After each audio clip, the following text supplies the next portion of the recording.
Muy buenas tardes, buenas tardes. Gracias, compañeros, por estar aquí puestos en esta mesa de periodismo. Daniela Barragán, buenas tardes. Hola, querido Julio, buenas tardes.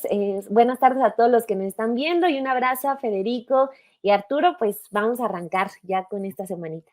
Arranquemos. Así es, Arturo Cano, buenas tardes. Muy buenas tardes, Julio, Federico, Daniela. Muchas gracias a todas las personas que nos hacen el honor de acompañarnos. Bien, Federico Bonazo, buenas tardes. Julio, Daniel, Arturo y a los que nos ven, muchas gracias. Gracias siempre, Julio, por permitirme compartir mesa con profesionales del periodismo serios como ustedes tres. No, Federico, leemos, al menos yo leo con mucho aprecio tus comentarios, tus análisis en Twitter y son reflexiones muy importantes que vale la pena compartir y dialogar aquí, discutir. Claro que sí, bienvenido como siempre, Federico. Gracias. Federico, empezamos justamente contigo para ver qué opinas respecto a este episodio que no necesita mucha presentación, la demanda de Pío López Obrador contra Carlos Loret de Mola por la difusión de esos videos en los cuales se ve al hermano del presidente López Obrador, del ahora presidente López Obrador, recibiendo pues sobres amarillos y lo que luego se ha mencionado por parte del propio Pío y del propio presidente López Obrador, pues es que fueron contribuciones de personas para el movimiento y que se utilizaron para gastos menores, gasolina o cosas por el estilo. Pero más allá del detalle judicial, híjole, Federico, pues de pronto pareciera el ataque del gobierno autoritario y dictatorial contra un presunto héroe de la libertad de expresión. ¿Qué opinas, Federico? Bueno, tomando tu pregunta por el final, te diría que el vuelo de una mosca, la caída de las hojas en otoño, los gases intestinales de un vecino, todo va a ser tomado por la oposición hoy, todo lo que suceda en el país como insumo electoral, lo que es muy criticable y que molesta mucho a quienes sí creemos que la deliberación pública libre es parte del ejercicio democrático, es que se usen las tragedias, los dolores de este país como insumo electoral, que es lo que vemos que hace permanentemente Xochitl, la oposición, sobre todo. No es que de los otros opciones políticas no suceda, pero sucede en mucha, a mi modo de ver, en mucha menor cantidad e intensidad. Es oprobioso el uso de la tragedia como materia prima electoral. Esto se inscribe en ese contexto, lo de Pío, pero tiene 1000 aristas para el análisis. Una de ellas podría ser, si Pío ha querido en algún momento ayudar a su hermano, ha hecho todo mal. Porque de entrada recibir los sobres. Vamos a suponer la tesis que el mismo López Obrador en algún momento intentó explicar públicamente, y es la tesis de Pío, que es dinero que se recolecta espontáneamente por los seguidores del movimiento para la operación del movimiento. Bueno, esto es verdad, que muchas veces hay movimientos de izquierda, de derecha o de cualquier tipo o de cualquier índole que buscan una recolección de dinero para poder existir, trasladarse, comprar una manta, comprar comida, en fin, pasa todo el tiempo en los sindicatos, en todo tipo de ámbitos colectivos. Ahora, el tema es si ahí es un dinero corrupto o no, en el sentido de que está extraído del gasto público, por ejemplo, que es una de las preguntas que quedará quizás para siempre en el aire. Estamos ante un caso que no creo que haya manera de desentrañar cuál fue realmente el destino de ese dinero. Pero bueno, Pío lo recibe con el candor de un adolescente, es decir, no entiende cómo son las reglas de la política y de la comunicación de la política, es decir, pensar que no iba a estar siendo grabado es de... Digo, en México, después del caso Ahumada, ningún político puede recibir dinero candorosamente pensando que eso no va a ser videograbado. Entonces, más allá de que sea o no un acto corrupto, que habría que dilucidarlo y no sabemos cómo se va a poder resolver eso, el candor, el daño que puede causar al movimiento que él dice apoyar, dejándose grabar, permitiendo este tipo de conductas, además hechas con este recelo, bajo la mesa, en fin, bueno, si es dinero normal, pues ¿cuál es el problema de ventilarlo y abrirlo? Entonces, y luego no entendemos, yo al menos no entiendo, me interesa mucho saber, colegas, qué piensan ustedes, ¿por qué ahora? ¿Por qué activa? Cuando estamos viendo una campaña brutal de desprestigio al presidente y a la candidata Claudia Sheinbaum con el hashtag narco presidente, narco candidata, el hashtag que es este nuevo estigma que se pone a veces sobre el rival político, en una práctica, a mi modo de ver, deleznable, cuando todo el país está preguntando qué pasa, hay vínculos, no hay vínculos. Muchísima gente descree esos vínculos entre el narco y la 4T, pero bueno, el narco es un actor importante en este país, es decir, se enclava la insidia y viene Pío a aumentarla, y ahora está todo el país de nuevo viendo los videos de los sobres amarillos. Entonces, bueno, si este hombre ha querido ayudar a su hermano, ha hecho todo mal, su timing político es un desastre tal que uno es imposible no plantearse alternativas explicativas, es decir, ¿por qué ahora? ¿Por qué está haciendo esto? En fin.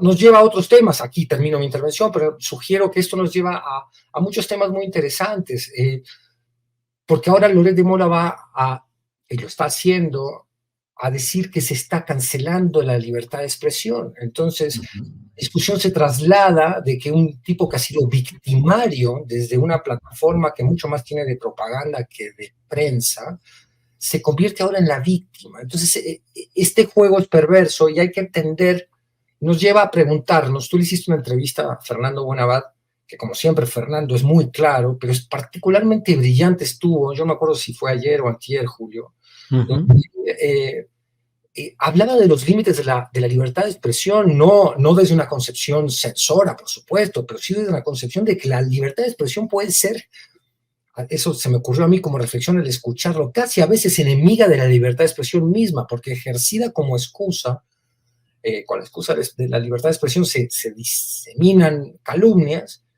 y luego la supuesta libertad de expresión del que recibe esa manipulación está muy condicionada. ¿Qué tan libre es? En fin, es un tema importante que está sobre la mesa hoy. Bien, Federico, gracias. Arturo Cano, ¿qué opinas de este tema? Relaciones políticas, Manuel Velasco Cuello, David León Romero, consecuencias para Carlos Loret, que al menos ahorita pues emerge como alguien con un gran apoyo del segmento que está a favor del tipo de publicaciones que él hace. Arturo Cano.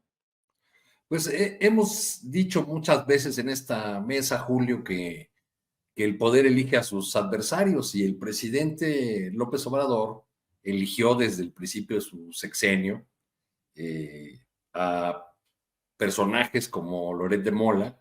Muchas veces hemos comentado aquí que son personajes de una estatura menor, que los elige porque le permiten hacer un juego político de acusar o atacar a otros adversarios de mayor tamaño a través de lo que representa o emblematiza Loret de Mola.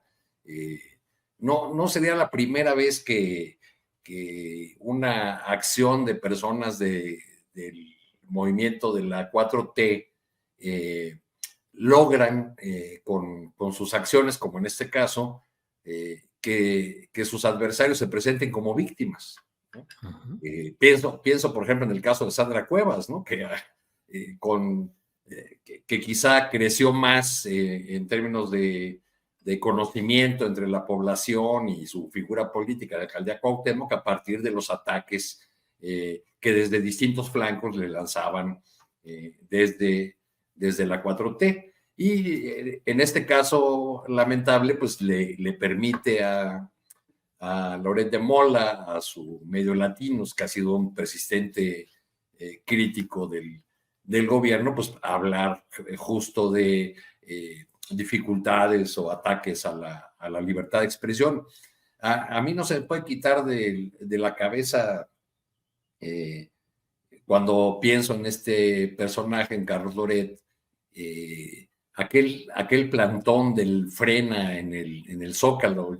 Recuerdan ustedes que antes de que volaran las casitas de campaña estuvieron ahí varios días. Una vez por curiosidad me fui al Zócalo antes de que amaneciera y me resultó muy curioso mirar que desde el sonido que tenían ahí en medio de las casitas de campaña, que apenas llenaban una porción menor del Zócalo, sonaba a todo volumen desde muy temprano la voz de Carlos Loret.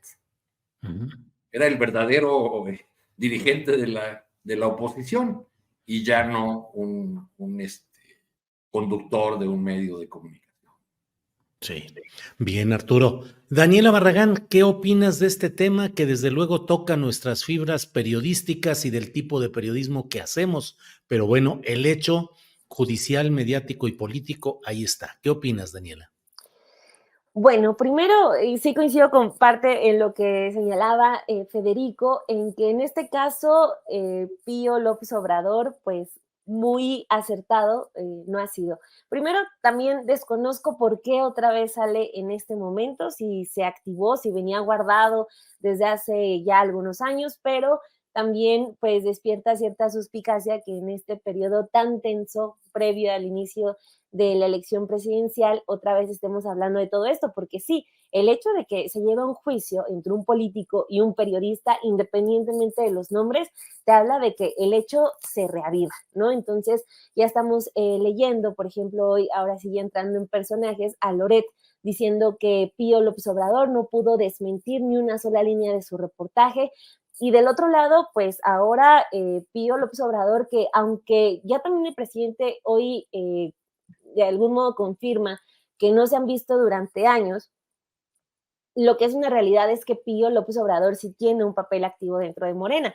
Apenas en la elección para seleccionar a quien iba a ser el candidato presidencial, Pío López Obrador estuvo abiertamente con Marcelo Ebrard, entonces, o sea, está ahí adentro. No se ve con el presidente, tienen su sana distancia, pero ahí está. Entonces, creo que es muy desafortunado que salga justo en este momento porque lo que estamos viendo es que pues la oposición está urgida de causas, ¿no? O sea, ya vimos que salen 4 reportajes con fuente de la DEA, el mismo asunto de relacionar al presidente con un financiamiento ilícito por parte del narcotráfico.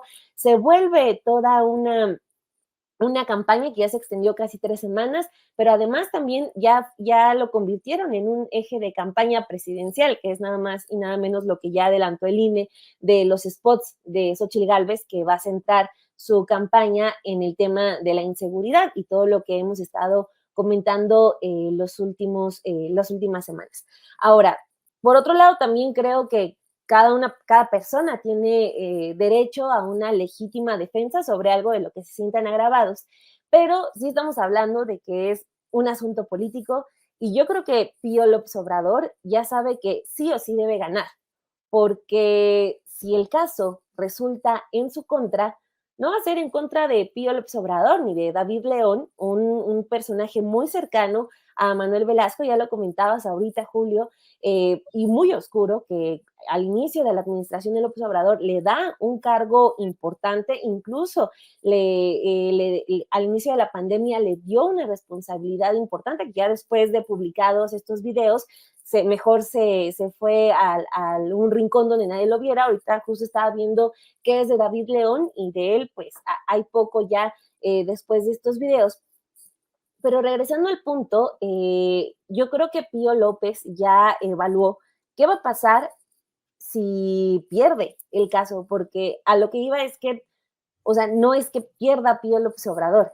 Si pierden este caso, es una derrota para el presidente López Obrador. Desde el principio, desde que salieron los videos, se habla de que el dinero era para el movimiento y que el dinero que se estaban entregando era 100% para el presidente López Obrador.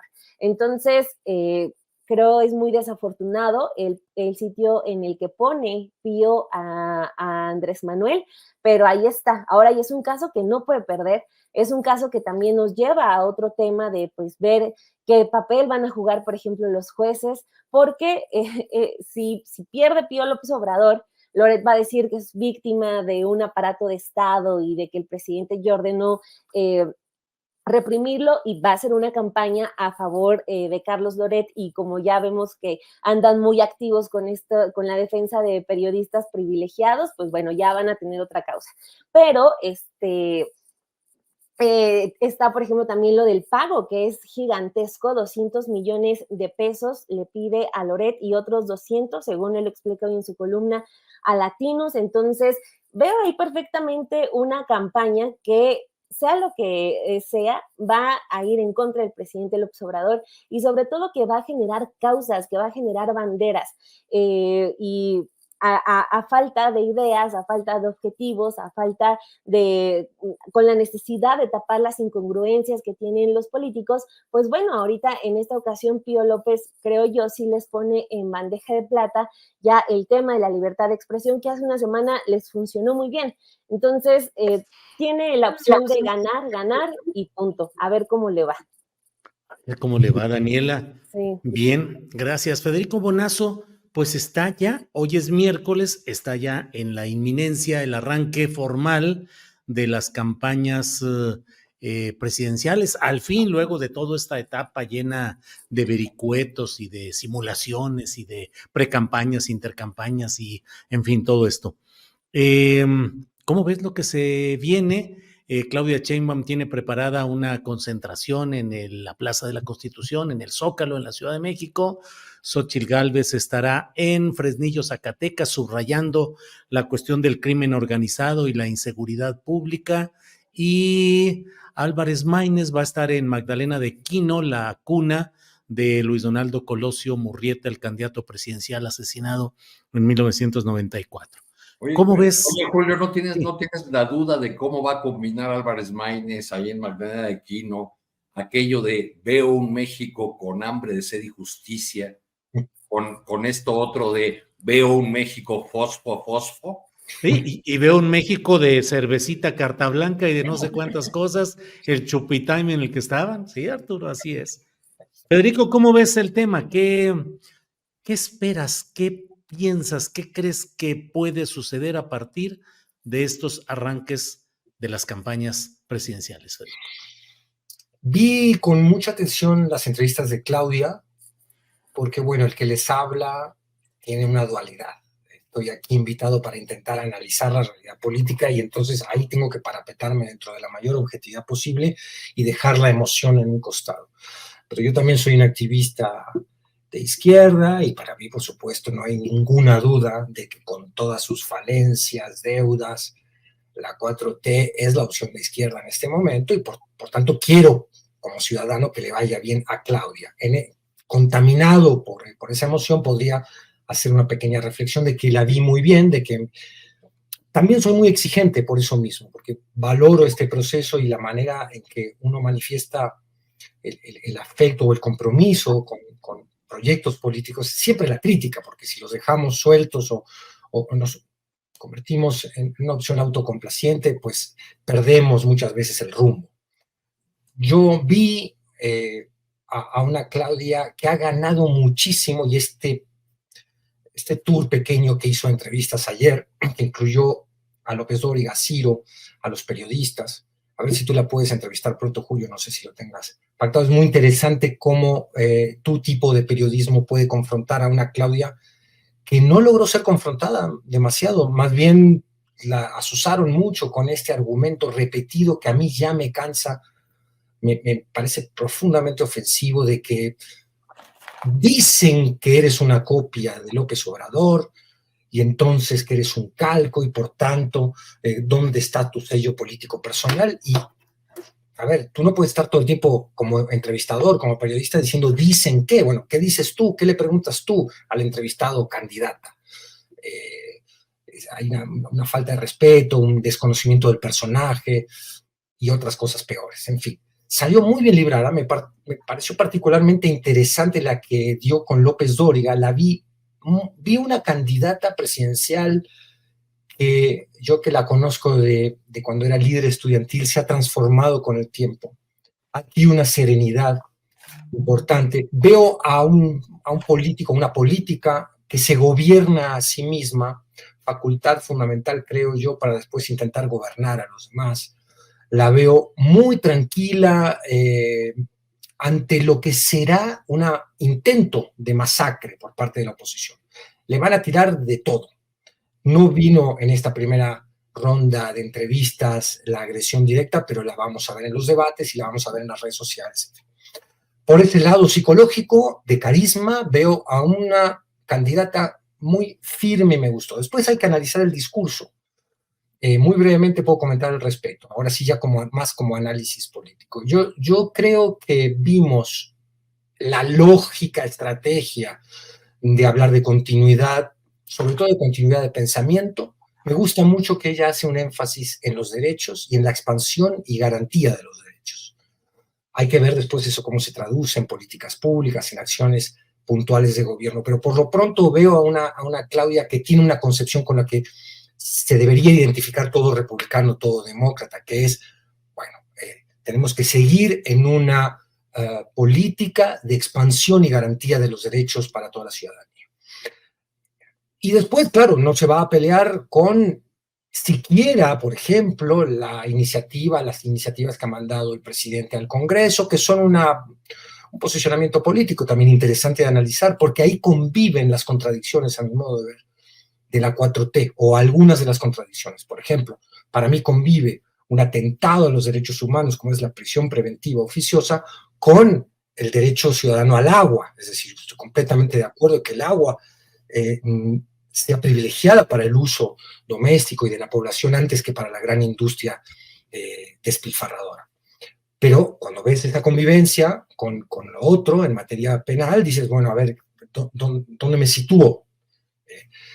Y ella no creo que vaya a desafiar en toda la campaña, incluso, vaya a intentar ajustar o a dejarnos ver a nosotros cuál es su impronta personal en cuanto a ese tipo de concepciones, a lo que para mí, y creo que también para otra gente, son contradicciones de programa político. Y bueno, luego Xochitl, resumo rápidamente, esta intención de empezar en Fresnillo, ella ha dicho a las 12 de la noche, en el municipio con mayor índice delictivo del país, donde la gente vive con miedo. Entonces veo otra vez este usufructo, a mi modo de ver, no sé cómo calificarlo, inmoral del dolor como insumo electoral. Es decir, partimos de aquí, una demagogia abierta que yo no sé cómo no ha sido más penalizada o cómo sigue siendo parte del chantaje moral, del golpe bajo que ha escogido como estrategia política la oposición. No sé en qué va a terminar ese despegue en un municipio así a las 12 de la noche. Por supuesto, todos esperamos que no haya ningún tipo de incidente, pero a ver si le sale bien la provocación, ¿no? Claro. Bien, bien, Federico, gracias. Déjame ver cómo vamos aquí en el orden de nuestras intervenciones. Y Daniela. Sigue Daniela, No, por favor. va Arturo. No, va Arturo, vas tú, Arturo, no le corras. Fíjate, Dani, te quiere echar la bronca, ¿eh? Sí, A ver, ya Arturo, vi. ¿cómo vas viendo? Y algo que Federico señala, que a mí también me pareció muy interesante. La verdad, Arturo, tú que además tuviste la oportunidad de entrevistarla varias veces para el libro que hiciste, la vi ya como investida de poder, ya un personaje diferente, con una actitud, con una mirada y con una forma de manejar, digamos, las entrevistas, ya como quien se ha ido curtiendo en el poder. Pero en fin. Cada vez más presidencial, ¿no, Julio? Sí. Justo por lo del libro quería que Arturo contestara primero. Sí, ¿verdad? Así es. Creo que esta batería de entrevistas que está sosteniendo es una confirmación de lo que ya se veía venir en los actos de precampaña de Claudia Sheinbaum en la etapa anterior. Hemos ido viendo el crecimiento de un personaje político, una actuación cada vez más solvente, más firme, más equilibrada, no solo ahora con los periodistas, sino también en reuniones con empresarios, con gremios, con organismos internacionales, donde ya desde hace varios meses comenzaba a manejar otro tono. En estas entrevistas, lo que vemos, y creo que por eso ya no deberían hacer esa pregunta, lo que vemos es un personaje político que ha consolidado esa posición de poder que tiene ahora, pero también vemos un personaje con una formación política sólida y antigua, que no surgió de su llegada al gobierno de López Obrador en la Ciudad de México.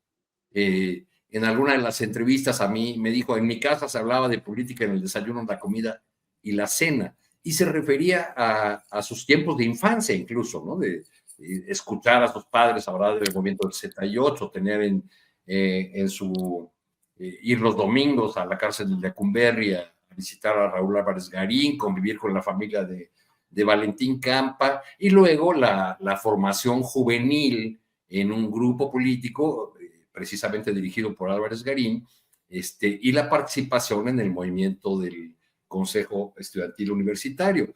Entonces, se ha dicho hasta el cansancio, es una marioneta, en realidad una copia de Andrés Manuel, y bueno, pues aquí estamos viendo que no lo está mostrando en estas entrevistas, donde además empieza ya a plantear algunas ideas de cuál sería el acento o el sello propio del que tanto se ha hablado. En algunas de las entrevistas habló, por ejemplo, de que ella quisiera ser recordada como la presidenta de la educación, la ciencia, el deporte, hablando de un énfasis hacia el sector educativo, quizá porque es la causa, la lucha social de la que ella proviene, ¿no? Todo este conjunto, esta batería de entrevistas que ha dado Claudia Sheinbaum en estos días, pues naturalmente apunta a tener lo que busca, sea un arranque espectacular de campaña en el Zócalo. Yo diría que este viernes en el Zócalo, Sheinbaum, este personaje político que se ha consolidado ya como presidenciable o que se empieza a consolidar como presidenciable, va a recibir el verdadero bastón de mando, el bastón de mando del Zócalo, del pueblo, de las masas ahí reunidas, como lo recibió López Obrador en otros momentos, en otras etapas o momentos estelares de una lucha de larguísimos años. Entonces, mientras Claudia arranca en este Zócalo recibiendo el bastón de mando con las objeciones internas que seguimos escuchando, vi una entrevista de Marcelo Ebrard que sigue respirando por la herida de la contienda interna y dijo algo así como que siempre va a ser un asunto duro para él, ¿no? Lo de cómo fue tratado en la contienda interna. Y digo esto en referencia a lo que comentabas hace un rato, Julio, con Carolina, de, uy, qué diferencia de esas entrevistas a aquella entrevista en Tabasco, donde dijo, uy, qué violenta entrevista. Sí, yo creo que se debió a que se daba en el marco de la contienda interna, porque si ustedes recuerdan, Sheinbaum fue cuidadosa en extremo en esa etapa de no decir una sola palabra que pudiera parecer una crítica hacia sus contendientes en la interna. Era hasta un tanto excesivo cuando todo el mundo sabía que había abajo de la mesa patadas voladoras y todo tipo de trucos. Ella se mantuvo en ese de yo no voy a hablar mal de mis compañeros, unidad, y pues es lo que estamos viendo. Del otro lado, lo que vamos a tener en este arranque de campaña, pues es una candidata que decidió pueblear y seguirse peleando con un molino de viento gigante que es López Obrador para ella. Parece ser la estrategia del otro lado. Bien, Arturo. Daniela Barragán, brincamos ya en la experiencia y el oficio de Arturo Cano con su libro, y ahora sí, ya vamos a hablar. Dani, ¿cómo ves el tema de los arranques de las campañas? ¿Cómo ves este perfil de la propia Claudia Sheinbaum en estas entrevistas? En fin, por favor, Daniela.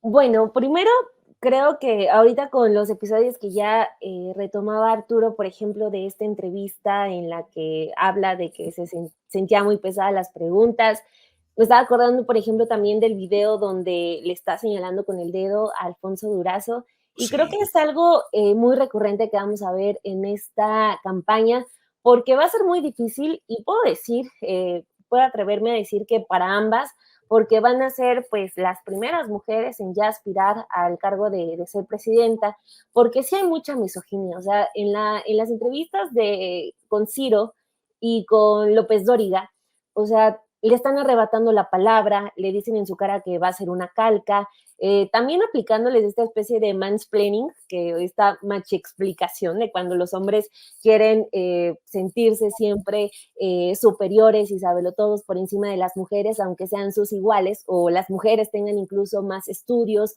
o sean especialistas en un tema.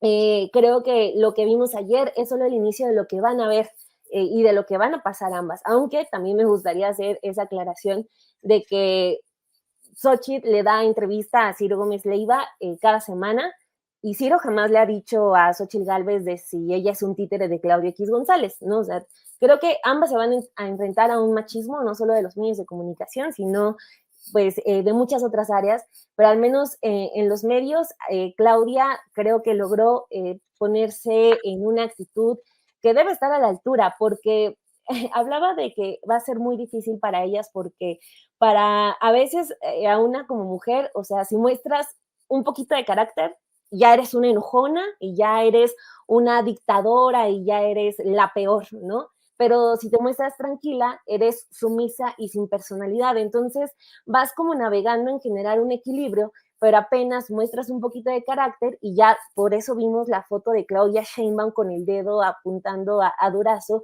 diciendo que imagínense cómo va a ser cuando gobierne esta mujer intolerante, ¿no? Cuando además, pues, a las mujeres se nos tilda de muchísimas otras cuestiones, a unas más grotescas que otras, pero todas con base en un machismo, ¿no? Que tienen, no solamente como a veces quieren hacer creer, el machismo no solamente está para las clases populares, o sea, los hombres más letrados, grandes escritores, grandes periodistas, también son machistas y muy machistas, ¿no? Entonces, creo que ella, centrándome solamente en el caso de Claudia Sheinbaum en este momento, tiene ese reto de navegar en ese equilibrio en el que las mujeres nos tenemos que manejar ni para que no nos tilden de enojonas, de histéricas, pero tampoco de sumisas y sin personalidad. Creo que ayer empieza haciéndolo bien, siempre va a haber quien salga con ese tipo de comentarios, pero creo que se va posicionando ya con un cambio muy evidente de cuando la vimos en el periodo previo a este, que ya es el de la campaña. Y bueno, a ver también cómo le va con, si no me equivoco, sería su primer Zócalo. Solamente estaba hasta años anteriores pues participando en los movimientos con el presidente López Obrador, en aquellos zócalos llenos, si no me equivoco, los primeros serían los del desafuero. Claudia Sheinbaum también tiene esa diferencia con los otros aspirantes a ese cargo, que no viene saltando del PRI al PRD, o sea, ella es más bien obradorista, ¿no? Entonces, va por su primer Zócalo, ya anuncia que va a presentar 100 puntos, ahí sí le copia a López Obrador en el tema de hacer mítines largos. De hecho, en el del 1 de diciembre del 2018, el presidente sí se aventó también sus 100 compromisos, fue un mítin súper, súper largo. Entonces, ahí va Claudia por la hazaña. Y del otro lado, en el caso de Xochitl Gálvez, pues, bueno, quiero añadir solamente cuestiones muy concretas.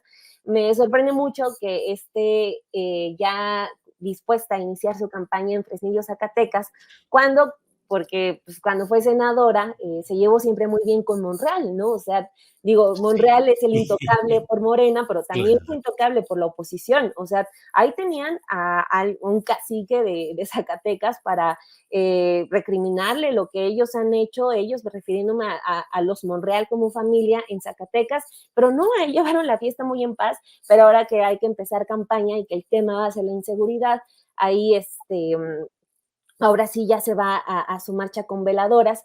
Y el otro punto de Xochitl que me llama mucho la atención en estos spots que van a empezar ya a bombardearnos desde el próximo viernes, va a tener un lema para cada spot de cada partido. Ella va a tener spots del PRD, del PAN y del PRI.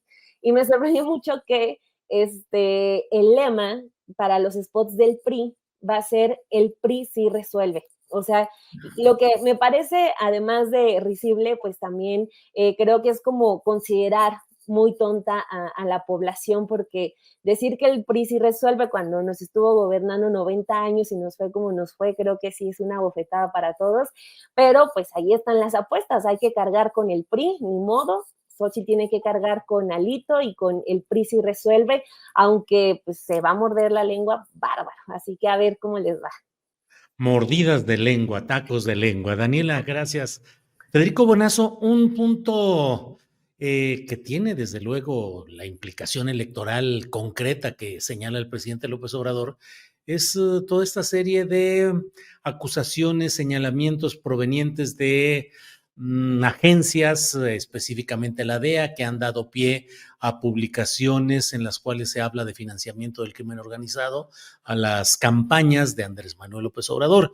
Y hoy el presidente dijo que, pues virtualmente, que condiciona su asistencia a una cumbre de Norteamérica a que haya respeto a México de parte de Estados Unidos y de Canadá, así en lo general, aunque en lo concreto señaló pues a Joe Biden, a Trudeau, Justin Trudeau, y además menciona pues algunos de los hechos que le parece que son, que tratan de incidir en el proceso electoral. ¿Cómo ves ese posicionamiento y qué podríamos esperar, temer acaso de una reacción o coletazo de Estados Unidos en estos diferendos, Federico? ¿Vas a poner el fragmento del presidente? ¿Estoy viendo o voy adelante? No, adelante, solo la imagen, A ver, el contexto es un contexto donde hay una guerra sucia electoral muy, muy grande en contra del presidente y la DEA aporta. Yo no digo que haya una cooperación coordinada, estratégica entre Claudio X y la DEA, por ejemplo, pero la DEA aporta a la campaña, sucia, muy sucia, como si no hubiera críticas que hacerle al presidente, a la 4T, a Morena, pero estamos ante una campaña claramente goebbeliana de instalación de mentiras y terrores en la población para influir en el voto libre que después dicen defender. Haya contradicción o hipocresía, como lo queramos ver. Se da en ese contexto, sea un contexto donde creo que hay una disputa por el acero con los Estados Unidos, se da en un contexto donde Canadá ha dicho que va a reevaluar la visa para los mexicanos porque ha recibido tantas solicitudes de refugio por el tema del crimen organizado en México y la inseguridad, que entonces, y el presidente se siente evidentemente atacado y no respaldado por sus socios diplomáticos de Estados Unidos y Canadá. Siempre ha dicho que tiene una estupenda relación con Biden, siempre ha comentado que ha tenido una estupenda relación con Trudeau y ahora las pone un poco en entredicho o en todo caso pone la pelota diplomática en cancha de estos dos presidentes como diciendo devuélvanme seguridad, devuélvanme algún gesto, no voy a ir a la cumbre si ustedes no tratan con respeto a México. Es grave el tono, pero también es una jugada política, diplomática, hay que ver cómo le resulta.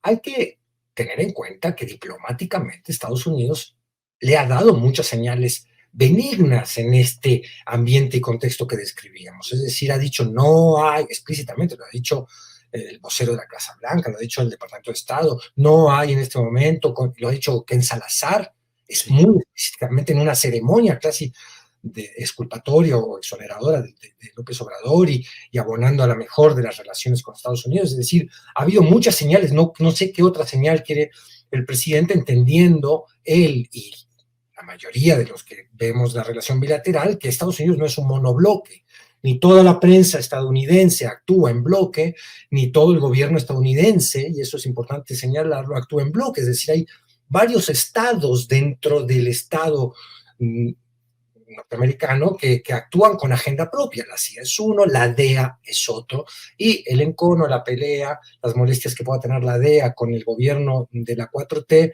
ya se han analizado y se han mencionado infinitas veces. El haber reducido la capacidad operativa, y esto es directamente una instrucción de López Obrador, puede haber generado bastante encono, molestia. El caso Cienfuegos es otro, evidentemente, ahí la DEA siente que le arrebataron un caso.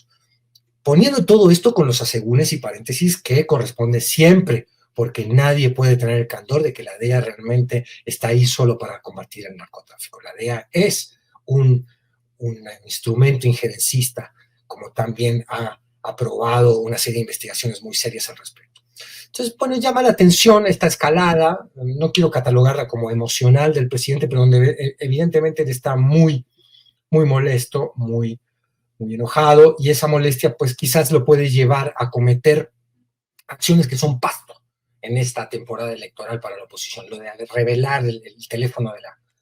Ya estaba revelado, es un teléfono que está público en internet, antes de que el presidente lo hiciera, pero él luego admite, aunque no hubiera sido público, yo lo hubiera revelado igual. Es decir, hay un coraje, una actitud más emocional que política, luego dice lo de que estoy encima de la ley, que se lee de pésima manera y que es ahora la excusa de la que se basa todo el mundo para decir, ves que hay una deriva autoritaria en México, ves que la defensa de la democracia pasa hoy por apoyar a Xochitl, lo cual, a mi modo de ver, puedo estar equivocado, es un absurdo, pero bueno, es así. Entonces, lamento que el presidente esté en esa tesitura, y esto lo escaló ahora al ámbito diplomático, llama la atención, me interesa mucho saber, escuchar lo que piensan Arturo y Daniel a este respecto, porque no tengo muy claro a dónde va o si está demasiado pensada esta movida diplomática de López Obrador. Bien, Federico, gracias. Vamos con Arturo Cano. Arturo, le cayó de perlas al presidente López Obrador la oportunidad de inflamar el espíritu nacionalista en estos momentos electorales. Es una defensa válida la que hace él respecto a estas acusaciones. ¿Qué piensas de lo que estamos viendo en esta sucesión de hechos que ahora han incluido el hecho de que el presidente de México advierta que podría no ir a la cumbre norteamericana, Arturo? Pues le cae bien esta reunión frente a lo que ha señalado en varias mañaneras. Es una operación desde los más altos niveles, así lo ha dicho del gobierno. Señaló en los primeros días, si ustedes recuerdan, de manera equivocada al Departamento de Estado, cuando la DEA más bien está adscrita al Departamento de Justicia. Pero ya tenemos antecedentes de estos, digamos, de esta proclividad del presidente frente a ciertos conflictos, a recurrir al expediente de la soberanía, de la no intervención, del rechazo a la injerencia extranjera. Recordemos, por ejemplo, que en el arranque de su gobierno, frente a la amenaza de Donald Trump de imponer aranceles si México no tomaba otras medidas respecto del fenómeno migratorio, el presidente convocó y se hizo un mitin en Tijuana, ahí en la frontera, ya un tanto desinflado porque se anunció un poco antes que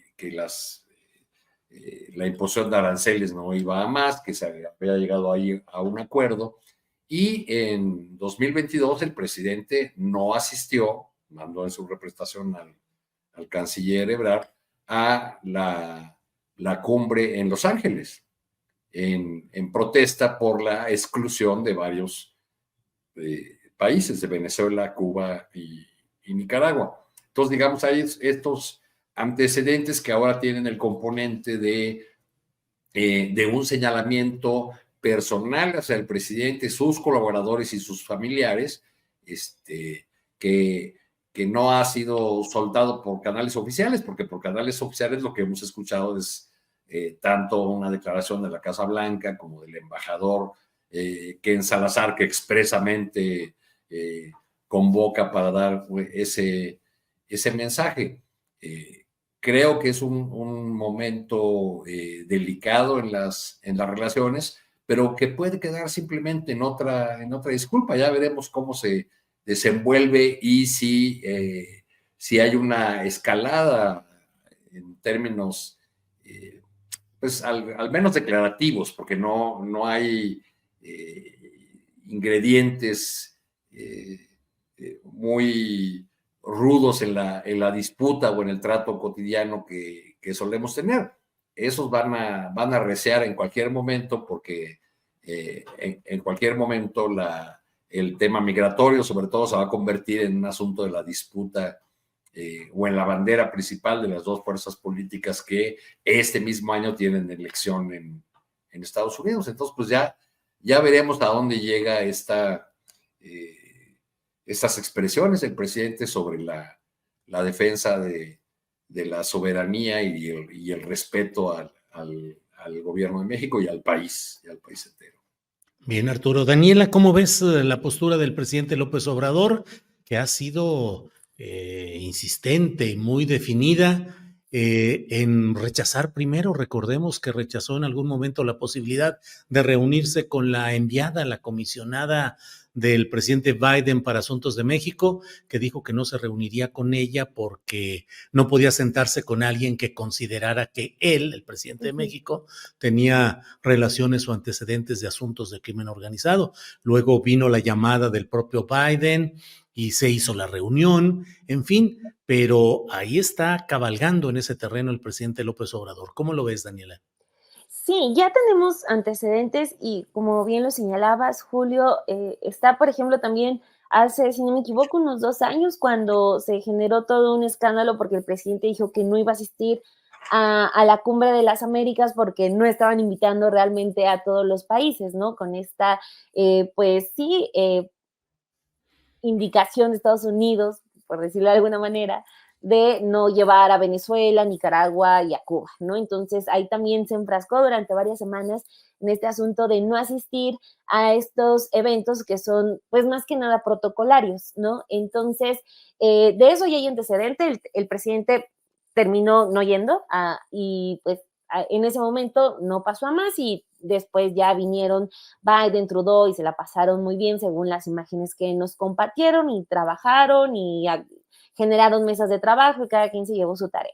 Ahora, también hay otro antecedente de el tema polémico que está ahorita, que es el tema del acero y la imposición de aranceles. Ya también como lo señalaba Arturo, ya en una ocasión, y fue cuando estaba Donald Trump en la presidencia, también ya se había gestado esa amenaza, que sí fue un momento muy tenso, es decir, a diferencia de lo ocurrido con la Cumbre de las Américas, porque el presidente, de acuerdo con lo que contó después, él ya tenía programado un meeting en Tijuana para responderle de frente a Estados Unidos si es que aumentaban los aranceles. O sea, eso nos iba a llevar a una vertiente que no sabemos en dónde iba a terminar. Afortunadamente se pudo detener y ya, ¿no? Fue como un episodio en el que los hubiera, bueno, nos podrían llevar muchísimas horas, pero pues no ocurrió.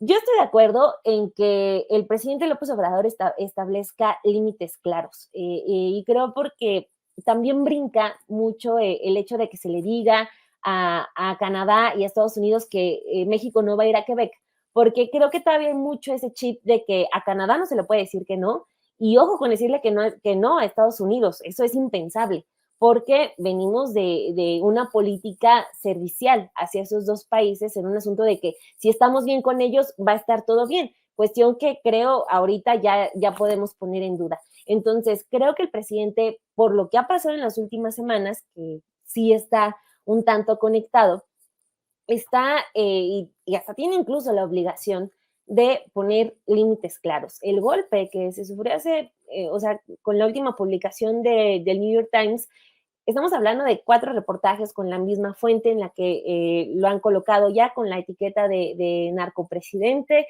y luego empiezan estas situaciones con lo de los aranceles. Lo que dice hoy en la mañanera tampoco es menor, de que hay información de que están haciendo lobby mexicanos tanto en Canadá como en Estados Unidos. Y eso en un periodo electoral me parece delicado y por eso me parece atinado que el presidente utilice la mañanera para hablar de esos países. Hoy les dice respetuosamente, infórmense de lo que está ocurriendo en México para que puedan hacer caso omiso a muchas cosas que van a ir a contarles allá. O sea, no solamente lo visible y risible es lo de la OEA, ¿no? Que tenemos a Alejandro Moreno ir a quejarse cada 6 meses, a la propia Xochitl Gálvez, no. O sea, de grupos en serio que están moviendo temas delicados. Entonces, creo que el presidente está en su derecho, está en la obligación de poner ideas concisas. Ya están Raquel Buenrostro, Alicia Bárcena en ese tema, son expertas en sus ramas. Dice que la relación, independientemente de lo que está ocurriendo con Joe Biden y con Justin Trudeau, es buena y que así va a continuar, pero en estos otros asuntos es urgente poner estos límites y decir, sabemos que hay una posibilidad de una injerencia abierta y tampoco nos conviene disfrazar palabras, ¿no? La participación de Estados Unidos, aunque en los reportajes se diga, no, Estados Unidos detuvo la investigación de López Obrador porque no quería desestabilizar la política de ese país, es poco creíble. Es un país al que apenas le dices guerra, le dices desestabilización y va a estar en primera fila. Entonces, me parece que es correcta la estrategia que se hace y lo de la cumbre, desde mi punto de vista, no sé ustedes también qué opinen, creo que son asuntos muy protocolarios, que sí importa la foto, pero es sobre todo eso, una foto y el ver a los 3 líderes de América del Norte reunidos, pero creo que valen más, por ejemplo, las llamadas que ha tenido López Obrador con Joe Biden, hablan muy seguido, los equipos de trabajo que vienen acá a México a trabajar con sus homólogos, a ver temas puntuales, ha venido incluso Blinken, el secretario de Estado de Estados Unidos, a trabajar los temas directos. Creo que el tema de la cumbre, pues sí lo siento un tanto secundario.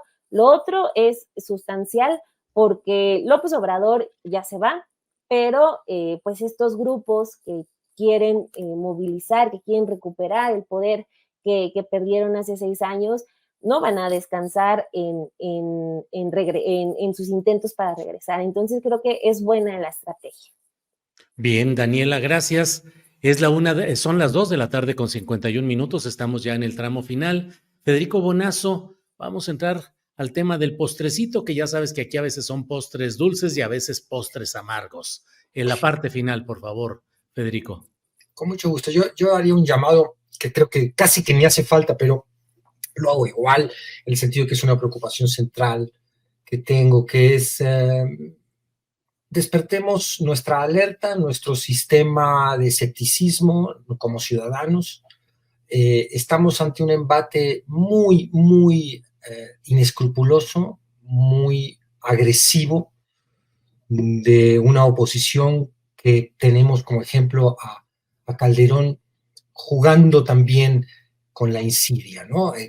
Pone un tuit diciendo a Anabel Hernández, confirmen si está su cuenta, porque de serlo, esto es peligrosísimo, habría sufrido un atentado. Es decir, ya no importa el contenido de una nota del New York Times, ya no importa el contenido o si se refuta el tuit de un expresidente de la nación, ya no importa si el hashtag narcopresidente tiene sustento o no. Lo que importa es que se instala en el imaginario del futuro elector, de la futura electora, ante un proceso electoral de enorme relevancia, por supuesto, como son todos, donde se dirime el proyecto político para conducir el país. Es decir, un llamado a la ciudadanía de que denuncie, de que busque páginas en las redes sociales que se dedican a desarmar la infodemia, que despierten, denuncien, conversen con sus amigos, amigas, familiares, aunque piensen políticamente diferente y vayan a votar por la candidata opuesta a la que va a votar uno, que hagamos un pacto democrático de desestimar, marginar, denunciar estas campañas brutales de desinformación que son un atentado directo a la convivencia democrática. Bien, Federico, gracias. Arturo Cano, postrecito, por favor. Pues completamos el cuadro de Xóchitl Gálvez, Julio. Es curioso que arranca campaña en Zacatecas, va después a Guanajuato, con la bandera de ser la candidata ciudadana, pero cada vez se van acercando, sumando más panistas y más específicamente calderonistas a su equipo, ¿no? Tiene ahí como colaboradores cercanos, a pesar de su apartidismo declarado y de que le parece impresentable Alejandro Moreno, el dirigente del PRI, lo tiene ahí cerca nada más porque es un cabrón, según lo ha dicho, pero pues tiene ahí a la esposa de Felipe Calderón, al comunicador de Felipe Calderón, a la que llevó los asuntos de cultura con Felipe Calderón. En fin, si revisamos la lista, pues podrá tener seguramente aparecen más, como los fichajes que tiene ahora muy, muy curiosos Santiago Taboada, el candidato de la alianza opositora aquí en la Ciudad de México, que ha estado sumando a lo más, a la crema innata del calderonismo también, a Lozano, Cordero, Gil Suar, Sí. además con estas piezas que han seleccionado para presentar a sus fichajes, que son como una mezcla de Hombres de Negro y X-Men, muy en este tono de salvapatrias, ¿no? De políticos que más allá que hacernos propuestas de gobierno o de políticas públicas, lo que nos ofrecen, lo que nos prometen es que van a salvar a la patria de la oscuridad, del autoritarismo, de la dictadura, válgame, hasta del comunismo. Vaya, pues sí, así están las cosas, Arturo. Gracias. Daniela Barragán, para cerrar el programa de hoy, tu postrecito, por favor. Sí, Julio, solo decir que horrible esta campaña de la Liga de Justicia, Sí, o quién sabe cómo se llaman, en sus spots chafísimas de alguien, de un grupo que estaba desempleado y que ya fácilmente Taboada ahí los recupera. Pero bueno, rápidamente, lo de el caso de la pequeña víctima de abuso sexual, que pues ya se viralizó este caso en el que el juez desestima su testimonio porque la pequeña, que tenía 4 años cuando la violentaron, pues no se acordó de casos concretos, de datos concretos, como la dirección de esta persona que la abusó. Y pues bueno, ya está lo que vimos ayer, que la mamá, que es Verónica Figueiras, cerró Periférico durante casi 5 horas, pero porque el daño es terrible. O sea, estamos hablando de que la pequeña ha estado durante 2 años en terapias psicológicas, ya hay estudios peritales, o sea, pues como ella lo dice, su hija se ha dedicado a muchas cosas menos a ser niña, ¿no? Entonces, hacer énfasis en que no dejemos este caso en el olvido, pero también para volver a hacer el llamado de que las fiscalías estatales son uno de los principales enemigos de las mujeres que son víctimas de violencia. O sea, en este caso también ella cuenta que la Fiscalía Mexiquense le ha perdido carpetas, le ha perdido información importantísima, y pues ahí nada pasa. O sea, parece que en las fiscalías, aunque cambien los gobiernos, ahí no hay ningún cambio. Entonces, pues ojalá, al menos en este caso, pues se tenga justicia. Ya el juez dijo que lo malinterpretaron, que él no le dio la razón al violentador, pero bueno, lo que también todos escuchamos es evidente de un juez que, pues sí, con un discurso legaloide muy bien fundamentado, según él, en el derecho, pues revictimiza a una menor, en el que ahora no solamente tiene que cargar con un abuso, sino con la mala fortuna de a sus 4 años no haber registrado una dirección, ¿no? Entonces, esto desafortunadamente se repite en muchos casos, en muchos estados, y pues ojo con eso, porque este caso también nos habla de cómo el abuso infantil se da en la casa con familiares, que es un tema muy, muy crudo aquí en México, pero que, insisto, es muy real. Así es, Daniela. Gracias por tocar el tema. Gracias a los tres por la oportunidad de platicar a lo largo de esta hora. Federico Bonazo, muchas gracias. Buenas tardes. Buenas tardes, Julio, Dani, Arturo. Arturo Cano, gracias. Buenas tardes. Muchas gracias, Daniela, Federico, Julio, y a toda la audiencia, preparados los ojos y los oídos y sobre todo la paciencia, porque se nos vienen 20 millones de spots electorales a partir de hoy. ¿Cómo crees? Bueno. Radio, televisión, todo, ¿no? Sí, bueno, sí, pues sí. vamos a ver, porque seguramente va a haber material muy divertido que nos hará mucho para comentar en este lugar, y quizá algún material serio que también nos haga ponernos serios según sea el caso. Gracias, Arturo. Daniela Barragán, gracias y buenas tardes. Que Dios se apiade de nosotros en esta elección, que salgamos vivos. Sí, Un gusto haber estado con ustedes. Hasta luego, gracias.